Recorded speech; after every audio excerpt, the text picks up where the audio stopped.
Hello दोस्तों, स्वागत है आपका मेरे यूट्यूब चैनल पापा जी टेक्नो में। मैं राहुल दोस्तों आज आपके लिए Redmi 13C फ़ोन में एक बढ़िया टॉपिक वीडियो लेके आए हैं दोस्तों। तो सिंपली दोस्तों आज के टॉपिक में हम आपको बताएंगे कि आप अपने फ़ोन में रिंगटोन साउंड प्रॉब्लम को कैसे सॉल्व करेंगे। तो प्लीज़ दोस्तों, जैसे कि रिंगटोन में आपको साउंड नहीं आ रहा, यह सभी प्रॉब्लम को आप कैसे सॉर्ट आउट करेंगे, तो प्लीज़ वीडियो में बने रहिएगा। और आप हमारे चैनल पे पहली बार विजिट कर रहे हैं तो प्लीज़ दोस्तों वीडियो को लाइक कीजिएगा एंड चैनल को सब्सक्राइब करना ना भूलिए। तो चलते हैं टॉपिक की ओर। तो सेटिंग ओपन करेंगे, देन दोस्तों यहाँ पे जाएंगे हम साउंड एंड वाइब्रेशन वाले ऑप्शन पे टैप कर देंगे।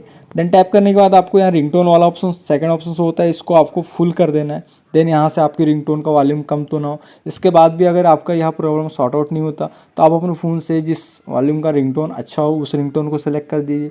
अगर इस प्रॉब्लम पे भी आपका सॉर्ट आउट नहीं हो रहा है तो आप अपने फ़ोन को एक बार स्विच ऑन स्विच ऑफ कर लीजिए। उसके बाद आपके फ़ोन में जो साउंड वाली प्रॉब्लम थी वहाँ 100% सॉल्व होगी, इसकी हमें गारंटी।